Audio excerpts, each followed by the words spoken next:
So, how long have you been with the New York City Department of Corrections? So, I started with correction in 2007, so I've been there 12 years. Wow, yes. 2007. So 12 years, so you're almost there. Right. You got a half a foot out the door, half a foot out the door. And it's amazing because I actually used to work for housing. Okay. And I was following my friends, taking the test, and I'm the only one there. Are you serious? Wow. Yeah, I was following them, was never a dream or desire to go there, but, I figure a change, let me try, and I was called, and I'm the only one there. And what's your rank currently? I'm a correction officer. Okay. So yes. You're still true blue? True right blue, there you go. So in your 12 years, right, what would you say has been the best experience you've had while working? I would say the best experience I had was just being able to be myself, being raised in the church, mother evangelist, my grandma when she was alive an evangelist, and what they instilled in me, the good that they instilled in me, that I was able to go there and be an encouragement to people. I joined the Correction Officers for Christ, so I was able to try to start prayer in different facilities, just different places, because prayer is definitely needed, in corrections. All the stuff that goes on, prayer is definitely needed. So I think one of the greatest things is just being able to be me, being able to encourage people, pray for people. I get joy out of that. When somebody could say, thank you, I needed that. Yeah. I think that was my greatest experience, because honestly, in corrections, I have not had a good career. Everybody speaks of, oh, I had a wonderful career. I can't speak that same, I don't have that same talk, know.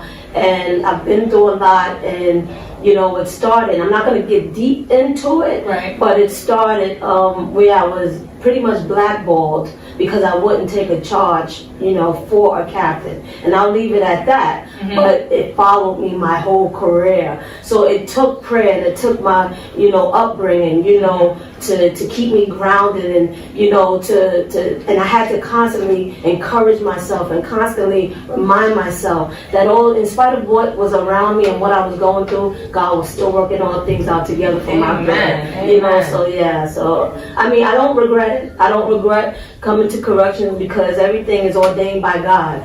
So it was a reason that He directed me to corrections. I don't know why, because honestly, I wanted to be an investigator. That was my desire. Okay. But, it's a lot of places I can't get to because of the situation that happened. But it's okay, because God has been good to me. And what I find is that God allow me to do other things, that gave me that peace, that gave me that joy that I needed, when I was going there and, going through certain things. I had stuff going on the outside that really gave me that push, So that's why I said I don't regret it, because what it made me do was work harder. And it made me want to just encourage people, who's going through the same thing. Because what we go through, the Bible says, there's nothing new under the sun. So if there's nothing new, you'd be surprised. Yes, you'd be surprised who's going through the same thing you're going through. So if you made it through, and you made it through with your head up, you made it through, you still got Christ in your life, then you can be able to tell somebody else, listen, you can make it. Right. When you see people in the locker room crying, and you just encourage them, it's just a blessing to know that you're able to be a blessing to somebody else. Well, you have said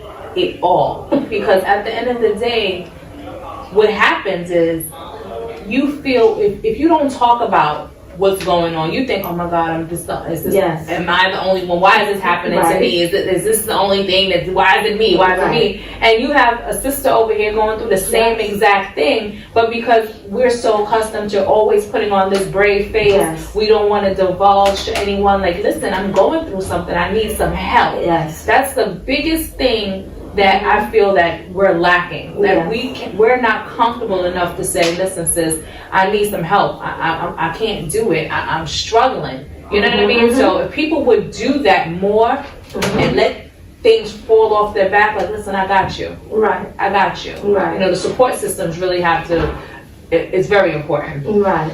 So with that being said, I how you said you really didn't have really too good of experience, and you're currently still employed with the department, so we don't want to go too deep into any of that. But if you would have to say, like, aside from the charge, unless you would say the charge, that situation would be one of the worst or not the best things that have happened to you thus far in corrections. Would you say that would be one of the worst things, because you said that kind of trickled down and affected your whole career? Yes, would you say that? That would be the worst. And I would say, again, I met some nice people. I've people, like when I started in 95. Mm-hmm.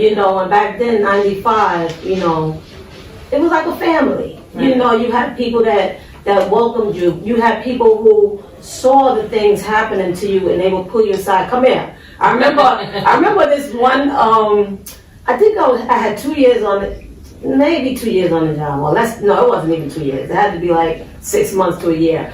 And I had 4 bad days. The first day they jumped my ESO, suicide watch. The second day, a guy tried to hang up. The third day, something else happened, I forgot. And then the fourth day, this MO inmate takes the fire extinguisher and he shatters the whole glass. And I started running out of there saying, you know what? Who I give this badge to? Because I said, no, this ain't for me. And I mean, when I tell you, they pulled me to the side, man, calm down. So it made you feel good that, people came to you and they tried to comfort you, and they said, listen, you have, because at that time I was 4 and 2s, they said, listen, take your past days, calm down. And revisit right. They said, but you're not going to leave. And I'm glad I didn't, because in spite of, the things you go through, it makes you stronger. Right. So I almost feel like I had to go through it, and I have to go through it, because God is just elevating me. It's one of those things where people try to tear you down, and God said, you know what? I'm the greatest of them all, so no matter what they do to you, they can't knock you out. So you continue to stand and continue to press your way. So I'm excited. I hold no grudges. I hold nothing. And I'm just excited that God made me the person who I am, right. That I'm able to, because it's all about forgiving and moving on, and it's a lot of, it was a lot of good. It was a lot of good. But we're going to focus on the good. Right. We got good things to talk about today. So if you had to give advice to women, females that's coming onto the job today, what would you advise them? Run. I'm not gonna sit here and sugarcoat it. And my sister-in-law, she actually went to orientation, and she said she sat there for 30 minutes and thought about everything I told her. And I actually took her to ride play because I wanted her to meet officers, with people, right? And I wanted her to get their side of the story. And she said by the time she sat there, she just got up and walked out and left. So yeah, it's not a job that I would encourage, someone to take. And, I don't knock the people that it has been good for, good to, because there are people that skid right through 20 years and they had the greatest experience of their life, but everybody doesn't get that, but it's for a reason, again, as I said, right. Because it made me stronger. And I will say this, because I enjoyed this, I sung the national anthem at my graduation, so I was happy about that, so that was a really good experience, that actually opened the door, your gifts make room for you, so that kind of opened the door for me to sing at other graduations and, be a part of the ceremonial unit for a little while. And so so there were some good things, but no, I do, and I don't know if that's good or bad to say for an agency that you work for, you would tell them to run, but that's just how I feel. I guess because of what I went through, I don't want to see a loved one go through the same thing, and they may have a different experience, right? But that's why I wanted her to hear everybody, different sides, and right. Then you make your decision. But if you asking me my opinion, run. Ball game. So do you resent coming onto the job a little bit? No, that's why I said no. I didn't at first. I used to say, God, why me? I'm a good girl. I go to church. They used to call me church girl. All that stuff. I don't resent it. I believe it was a plan of God, and I feel like He ordered my steps there. Okay. And it was somebody there that God needed me to encourage. And, or somebody, or something I need to learn, but we don't do things just by chance. It's always God either directed you, and that's how I feel. So at first I used to say, why am I here? And it's funny because even when I was in 95, I was in one of the worst houses. And my sister years ago used to be a correction officer. And she would always tell me, be consistent, be fair, and treat them with respect. And being that was my upbringing, that wasn't hard. And I saw that it made a difference because the inmates would actually look out for me. And there's times where we would get new inmates coming in and they'll say, stay away from Mayo, get away from Mayo table. Right. Mayo, you walking too much, you doing too much, ain't nothing gonna happen on your tour. Mayo, sit down, and it's like, you just feel like you have to do something, but they will say, Mayo, we got you, you fine, don't worry. And then it made, it made me think when one day I was sitting on post. As a matter of fact, this happened at least 3 times. An inmate said to me, you don't belong here. And I was like, I don't belong. I'm sitting there like, I don't belong in there. And they begin to say, this don't seem like you don't need to be in this environment. You need to be in an office somewhere or doing something, but you don't belong here. And that makes you think because now somebody sees your life. So you're doing something right. And what I learned in corrections, when you're doing something right, that's when they hate you the most. So I got a lot. That I'm gonna sip my wine on that one. I know you're not, but I'm gonna sip some wine on that statement there. So I mean, I don't regret it at all. I don't regret it. It was for my growing. It was for my making. What they say, correction is the boldest. Well, growing up, being shy, being the youngest of 4, just being shy, and it made me bold. I would say that. I would say, so but we're not going to even go that route. We're gonna move forward. Again, we still have so many things to talk about. Now you have how many years left? 8. 8 years. So you got a lot of time. I have a lot. But in that, you're working. You're still working. You're doing things. Yes. So before we get into the last snippet of things, would you say? I guess you can say we can talk about it.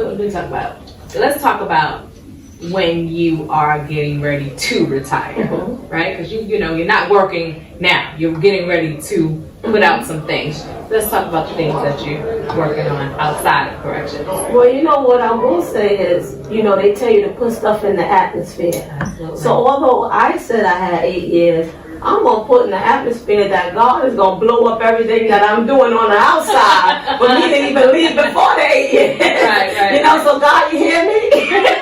Speaking into existence. Exactly, speaking into existence. Right. But, a lot of the things that I'm working on, I'm an author. Okay. A book called The Seed. You see this? You guys see this? This is The Seed. Yes.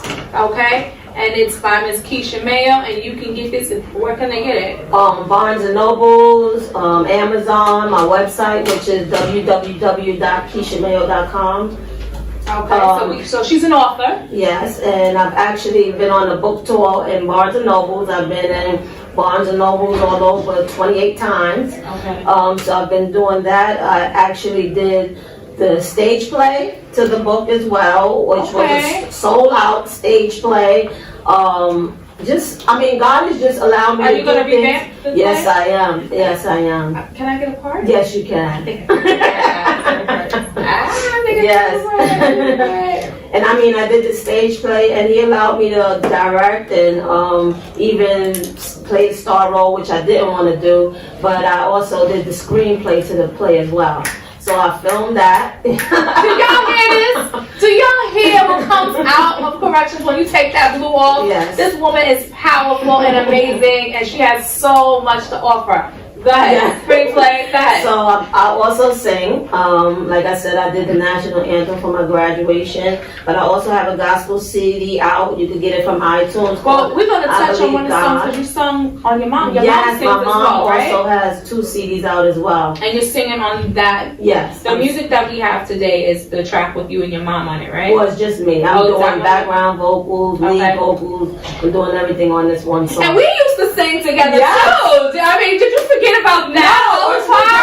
Yes, that's when we met. Right. And isn't it so crazy? We met so many years ago. Like, I think I had just finished filming Dangerous Minds, so I actually went away, did the movie, but I was singing with Worship and Praise before I did the movie, I think, and then came back. So I was a teenager when I was in Worship and Praise. And then to run into you, they're like, look at us, boom, right? So we're going to play the song. I hope that our audio, our technical support is working. Right. So this song is called My Love. My Love, and it's on your mom's album. Yes. And your mother's album is Barbara Mayo. And it's called Barbara Mayo? It's called, oh Lord, forgive me, but take a look under Barbara Mayo. Okay, follow Barbara Mayo, okay, and you can find the track that we hope can play with my technical people. I don't know. Technical people? Is it working? Technical people? And the CD is called I Praise the Lord. Okay. Well, we're trying to get it to work out. Just bear with us, little technical difficulties. Let me see. Uh-oh, we got it popping, guys.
Oh my God, that was amazing. Ladies and gentlemen, that was Keisha Mayo off the Barbara Mayo's album, which was entitled, which is called Praise the Lord. So you guys have to go out, check it out, get it. It's right before the holidays. They make great stocking stuffers, make great gifts. Get the book, okay? Again, it's called Deceived.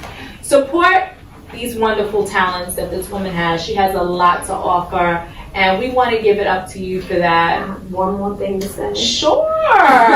Talk away. A 15-minute empowerment call every Wednesday called 15 Minutes of Fame. Okay. Fame standing for Faith and Ministerial Empowerment. And it's from 9 p.m. to 9:15. It's just to encourage the people, you know, not just the people of God, just encourage anybody who want to come on and, you know, just be blessed. You know, we go through a lot throughout the day, and sometimes you need to hear a word, you know. So, yeah, I'm also co-hosting with Reverend Patricia Reeves. And she was actually with Worship and Praise as well. Yes, she asked me to co-host, and it has been a blessing. So I encourage you every Wednesday, what I'll do is, because I don't have the information. Well, make sure you give it back, so then during the process of after we do the edit, we can actually add all of that information onto the show, hopefully in a timely fashion before the show airs, and we'll have it. But if not, just you don't have it verbally, it's just called the 15 minutes. I have it. 15 minutes of fame. I have it in my phone. Okay, so if we don't get it out right this minute, I promise as soon as you give me the information, I will definitely share it with everyone. Guys, listen, when you talk about people, especially spiritually based people in behind these gates, you don't even understand, because that's a ministry in itself. Yeah. People say, you do the correction officers for Christ. That's for us. But a lot of times, inmates need that, because a lot of people don't see the need. People call them animals. People call them. I forgot what some of the higher ups call them. Like scuzz, skids. That's it, right? Mm-hmm. And they don't understand. At the end of the day, anyone could be arrested. Exactly. For anything at any time. So you don't know. I mean, we have our career criminals, but we have those that sometimes just get caught up. And it's not for you or I to judge. It's for us to do our job. And sometimes people get incarcerated for whatever reason, get ministered to, right? And can walk away from that situation and become amazing and powerful in society. Right. But I'm so glad you came. But the next part of this whole thing, right? Yes. Yes, we're going to go on to the Diva Glam. Right? So we have the Carter's Diva Glam mobile party, which we usually do kids parties. We host adult parties as well. It's also a venue space. But today we have makeup artists that's going to be in there. They're going to beat that face, honey. They're going to beat that face. So we have Miss Brittany and we have Miss Watson out there today. So when we're finished here, you're going to go out there, you're going to get your face done, and then we'll come and check on you later. All right. So again, thank you so much for coming. And I hope that these messages and empowerment and encouragement for these women that you see in this department will let people know that, hey, listen, there's more to us than just locking a gate. Exactly. So again, thanks for coming. Thank you so much. Hope to see you guys soon. Bye.